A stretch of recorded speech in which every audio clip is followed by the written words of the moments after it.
कि आपकी पढ़ के समझने की अप्रोच डेवलप होगी जब आप क्लास अटेंड करते हैं और हजारों लोगों के साथ जब आप पोल में सही समय पे जवाब दे रहे होते हैं ईमानदारी से। लाइक शेयर सब्सक्राइब आप कर दीजिएगा। जो पेंडिंग आपकी पीडीएफ्स हैं वो आपको कल मिल जाएंगी।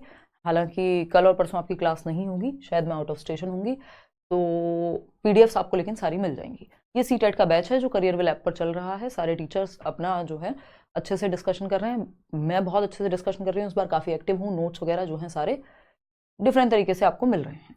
पहला क्वेश्चन आपके सामने है और आप देंगे जवाब, है ना। ऐसा नहीं है कि बिल्कुल आसान क्वेश्चंस नहीं डाले गए, ना ही ऐसा है कि बस आपको डराने के लिए मुश्किल क्वेश्चंस डाल दिए गए हैं।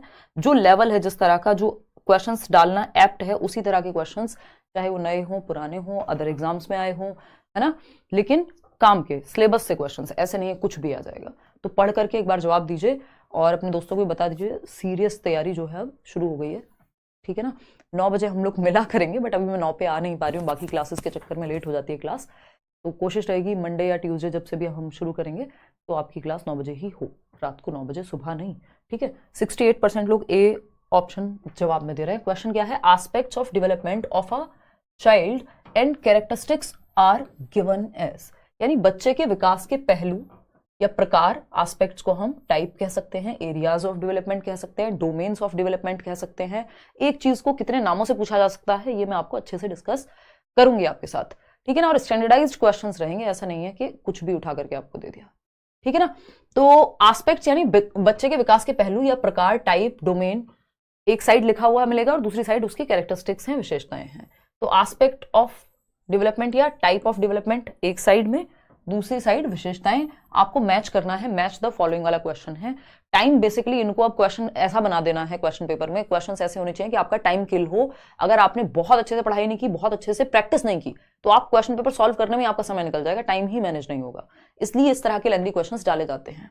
क्वेश्चन नंबर 1 का फर्स्ट ए ऑप्शन क्या कहता है, लैंग्वेज डेवलपमेंट यानी भाषा विकास किससे जुड़ा हुआ होगा। भाषा विकास की विशेषताएं बताओ एक बार।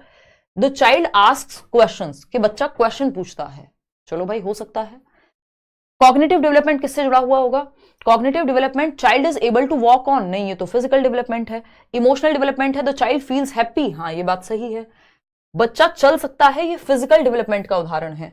तो मतलब हम कह सकते हैं डी का सेकंड होगा। डी का सेकंड कहां कहां है, डी का सेकंड 3 ऑप्शन में है। डी का देखो, ये पढ़ने की अप्रोच होती है जो आपकी डेवलप होगी। डी का थर्ड है, तो ये ऑप्शन तो हमने हटा दिया, बाकी तीनों में डी का सेकंड है। कई बार ऐसा होता है कि अगर क्वेश्चन आसान हो तो डी का सेकंड किसी एक ही ऑप्शन में होगा, आपको पूरा क्वेश्चन पढ़ने की जरूरत भी नहीं है ना।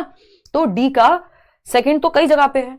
फिर हम देखते हैं सी का थर्ड। सी का थर्ड कहां है भाई, डी का सेकंड यहां पे भी था, यहां पे भी था। सी का थर्ड यहां पे भी है, यहां पे भी है, यहां पे सी का फर्स्ट है, तो इसको हम हटा देंगे, ठीक है। अभी हम एकदम चालाकी वाले एस्पेक्ट में पढ़ रहे हैं, यानी एकदम थोड़ा सा स्मार्टली क्वेश्चन को सॉल्व करने की कोशिश कर रहे हैं। जो एकदम ट्रेडिशनल तरीका है उस पर अभी वापस आएंगे।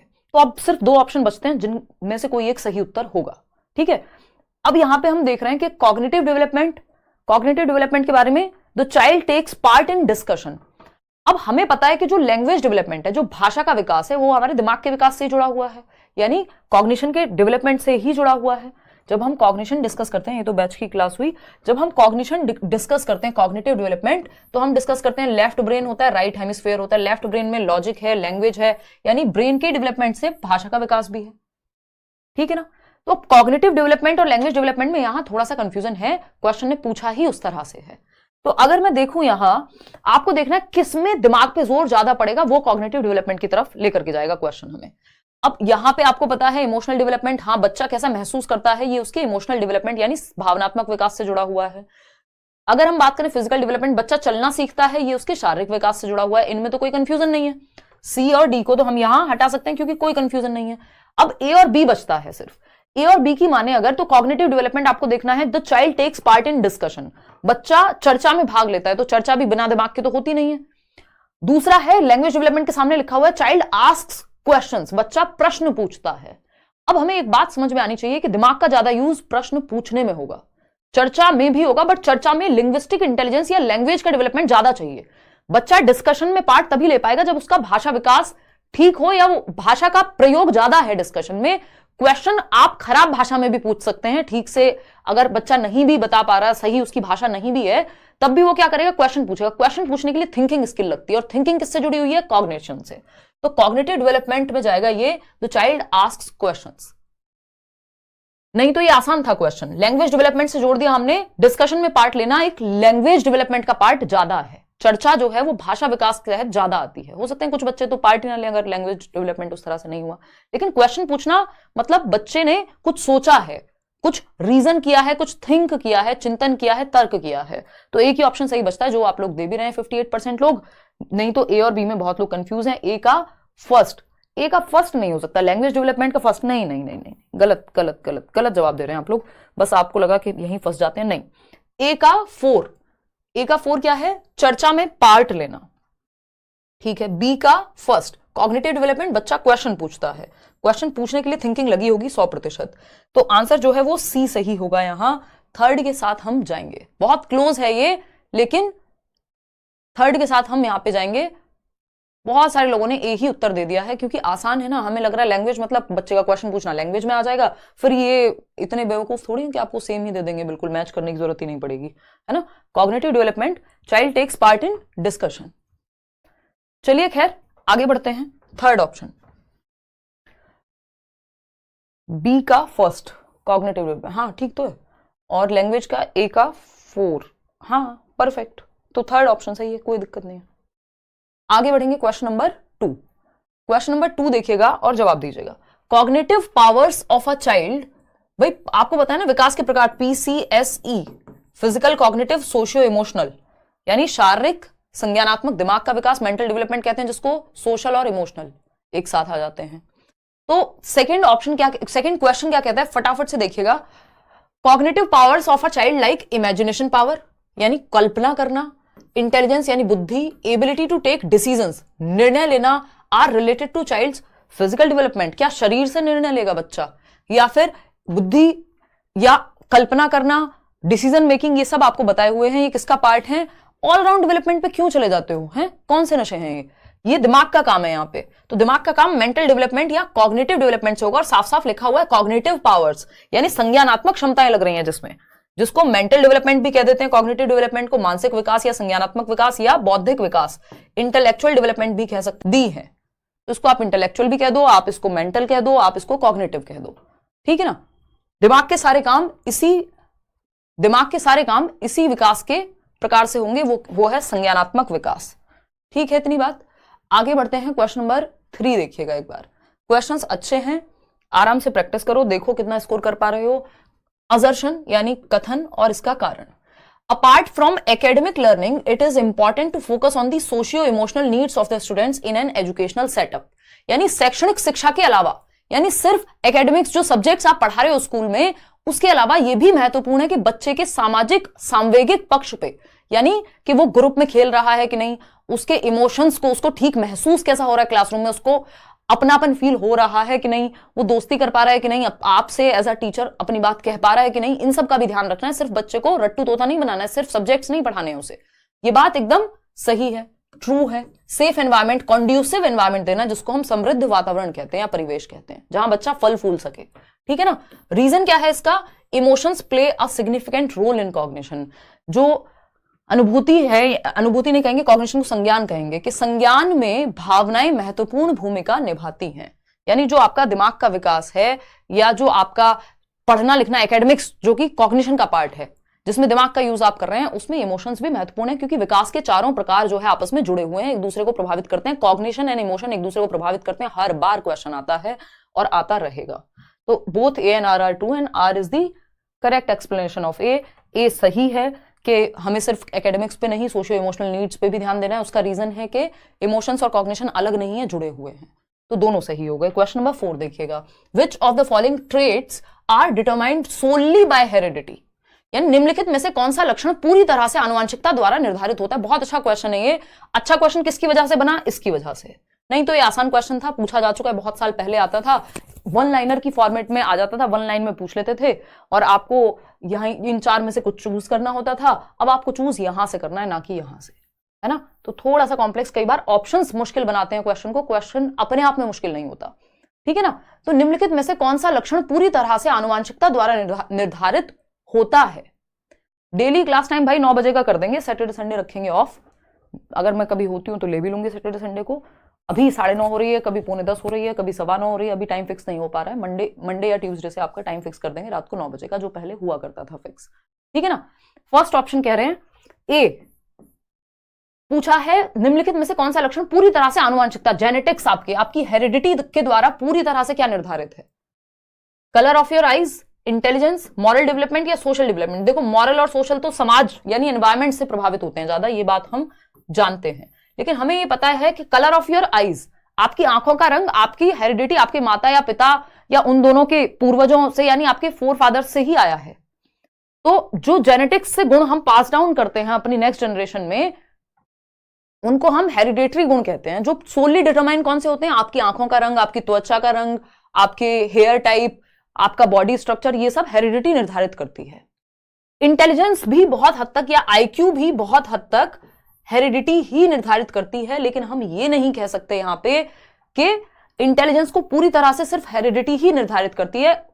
कुछ लोग हैं जो ये मानते हैं आईक्यू पूरी तरह से या इंटेलिजेंस जो है बहुत हद तक आपके दिमाग, आपका जो दिमाग है, आपके दिमाग का जो स्तर है कि आप एवरेज हैं, गिफ्टेड हैं, आपका दिमाग किस लेवल पे चलता है, वो आपके पेरेंट्स से आता है, लेकिन पूरी तरह नहीं, कंप्लीटली नहीं, सोलली नहीं।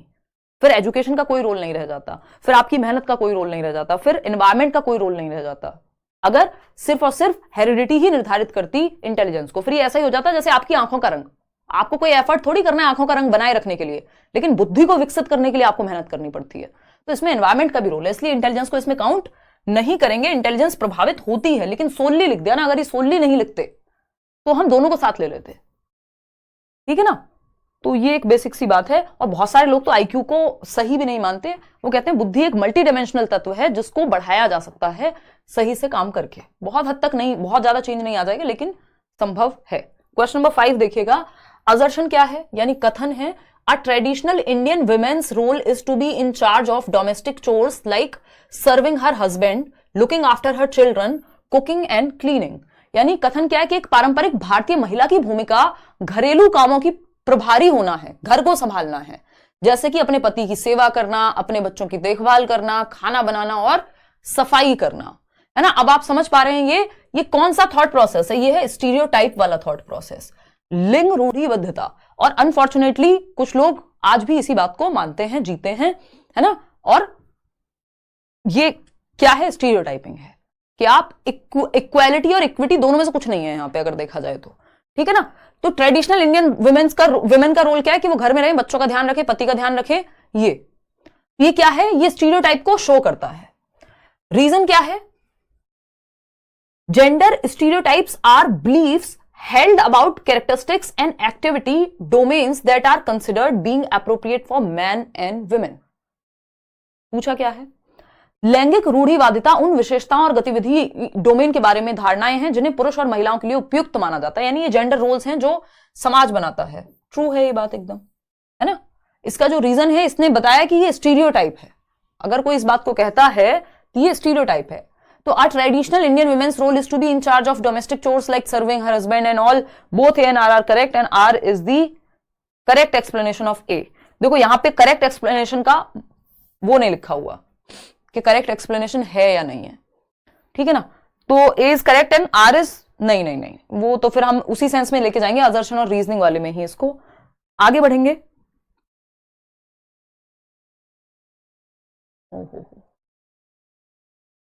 क्योंकि ये क्वेश्चन पूछा किस सेंस में, उस हिसाब से जाएंगे हम। असर्शन और रीजनिंग के कॉन्टेक्स्ट में नहीं पूछा होता तो हम कह देते ये गलत है। क्वेश्चन नंबर 6 देखना एक बार। क्वेश्चन नंबर 6 क्या है? विच of the following is not a characteristic of inclusive education. 5 number का टॉपिक है, समावेशी शिक्षा की विशेषता नहीं है। क्वेश्चन ऐसे मिलेंगे आपको पेपर में। पहला ऑप्शन है it enhances learning only for students with special needs, यानी यह केवल विशेष आवश्यकता वाले छात्रों को सीखने में बढ़ावा देती है, यानी वो बच्चे जिनको कोई विशेष आवश्यकता है, चिल्ड्रन विद स्पेशल नीड्स जिसको हम कहते हैं, यानी किसी को देखने में दिक्कत है, सुनने में दिक्कत है, चलने में दिक्कत है, तो फिजिकल डिसेबिलिटी, विजुअल इंपेयरमेंट या ऑडिटरी प्रॉब्लम, इन सब के लिए ही है। ऐसा नहीं है, इंक्लूसिव एजुकेशन हर बच्चे के लिए है। एजुकेशन फॉर ऑल, सभी के लिए शिक्षा, ये इसका एक कोट है, सिद्धांत है जिसपे ये आधारित है। कि हर बच्चा एक छत के नीचे सीख सके, चाहे किसी को देखने में दिक्कत हो, चाहे कोई गिफ्टेड हो, चाहे कोई बहुत टैलेंटेड हो, हर बच्चा, सिर्फ स्पेशल नीड वाले बच्चों के लिए नहीं होता ये इंक्लूसिव एजुकेशन। ये बात सही है। क्यों सही है? क्योंकि ये गलत है और पूछा ही गलत था, इसलिए जो गलत है वही सही है। ठीक, फिर भी बाकी ऑप्शंस पढ़ लेते हैं। It is the shift in service from the care of disabled children to their education and personal development. यानी एक हमारी सोच में शिफ्ट है कि हम डिसेबल्ड बच्चों को उस तरह से ना देखें कि वो कुछ कर ही नहीं सकते, उनके पर्सनल डेवलपमेंट, उनके पोटेंशियल को निखारने की साइकी में, यानी हमारे थॉट प्रोसेस में बदलाव है। बात तो सही है। Inclusive education is a continuous process और एक नॉट एन अचीव्ड स्टेट और प्रोडक्ट। देखिए ये सारी चीजें जो, चाहे वो सोशलाइजेशन हो, डेवलपमेंट हो, लर्निंग हो, इंक्लूसिव एजुकेशन की बात हो रही हो, ये सारी चीजें प्रोसेस हैं, चलती हुई एक निरंतर चलने वाली प्रक्रियाएं हैं। एक प्रोडक्ट नहीं है, गोली खाई इंक्लूसिव एजुकेशन आ गया, है ना, किसी ने टैबलेट दी, सीटेट पास कर लिया आपने। प्रोसेस है, प्रक्रिया है, सीखना पड़ेगा। तो ये बात भी सही है। It seeks to maximise the potential of all students. सभी बच्चों के अंदर जो छिपी क्षमताएं हैं उनको बाहर निकालने की बात करता है इंक्लूसिव एजुकेशन, ना कि सिर्फ स्पेशल बच्चों की। और यही गलत है जो कि पहला ऑप्शन है, बाकी सारे सही हैं। क्वेश्चन नंबर 7 देखिएगा, क्या कहता है? Again inclusive education. भाई 5 नंबर का टॉपिक है, क्वेश्चंस भी तो उसी वेटेज आपको उसी हिसाब से मिलेंगे, जो टॉपिक की जितनी वेटेज है उसी हिसाब से पूरे सेट में क्वेश्चंस डाले हुए हैं। मेहनत लगती है लेसन प्लानिंग में, उसी हिसाब से आपके सामने फिर आती है। ऐसा नहीं है कि कुछ भी रैंडम डाल दिया जो आपके पेपर में जिस चीज की जितनी वैल्यू नहीं है। मान लो कोई क्वेश्चन 1 नंबर में आता है और उसको 7 क्वेश्चन 5 क्वेश्चन एक सेशन में मैंने वही करा दिए जो जिसकी वेटेज ही पेपर में 1 नंबर की है, या तो फिर मैं पूरा टॉपिक अलग से वो कराऊंगी। देखिएगा एक बार क्वेश्चन नंबर 7 क्या कहता है। क्वेश्चन नंबर 7 कहता है, विच of the following is true about inclusive education. यानी समावेशी शिक्षा के बारे में कौन सा कथन सत्य है। समावेशी मतलब जो सबको साथ लेके चले। चेंजिंग द एग्जिस्टिंग एनवायरमेंट, यानी जो एनवायरमेंट है, मौजूदा माहौल है, उसमें बदलाव, कि हम अपने थॉट प्रोसेस को अडेप्ट करें, टीचर्स भी और स्टूडेंट्स भी।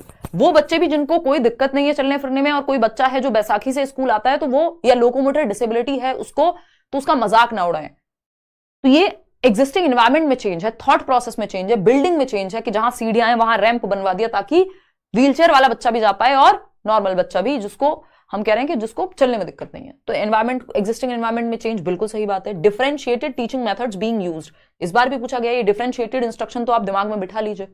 विभेदी अनुदेशन क्या है? वेरियड लेवल पे पढ़ाना बच्चों को। डिफिकल्टी लेवल, आप क्लास में अगर कोई जल्दी सीखता है तो उस लेवल का भी उस तरह से भी पढ़ाते हैं, उस तरह के एग्जाम्पल भी देते हैं। कोई धीमे से सीखता है, स्लो लर्नर है, उसको भी पढ़ाना है आपको। एक बैकवर्ड बच्चा है जो पीछे रह जाता है किसी भी रीजन से, उसको भी सिखाना है। कोई टैलेंटेड बच्चा है, उसको भी सिखाना है। गिफ्टेड बच्चा है जो जल्दी बोर हो जाएगा अगर आसान क्वेश्चन कराते रहेंगे, उसको भी सिखाना है।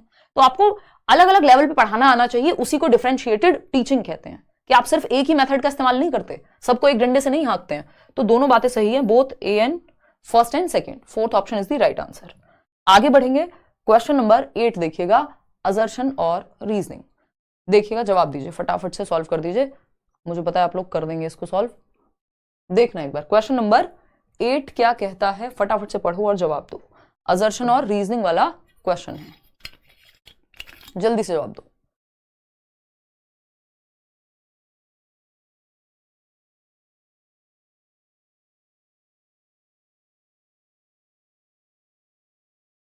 देखिएगा, थियरी क्लास यार ऐप पर चल रही है, दोनों जगह करा पाना बहुत मुश्किल है क्योंकि सिलेबस बहुत ज्यादा है और प्रैक्टिस भी करानी है। क्वेश्चन नंबर 8, उसके लिए फिर आप या तो प्रीवियस वीडियो या फिर आप कोर्स में एनरोल कर सकते हैं करियर विल पे। देखना एक बार, असर्शन क्या है? Having a diverse classroom with students from varied social, economic and cultural backgrounds enriches the learning experiences of all students.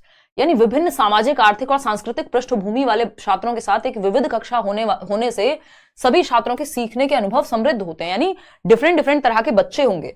Batch वालों को पता होगा, इंडिविजुअल डिफरेंसेस का टॉपिक कराया था कल, तो ये इंडिविजुअल डिफरेंसेस का मामला है, व्यक्तिगत विभिन्नताओं का मामला है कि सारे बच्चे क्लास में एक जैसे नहीं हो सकते।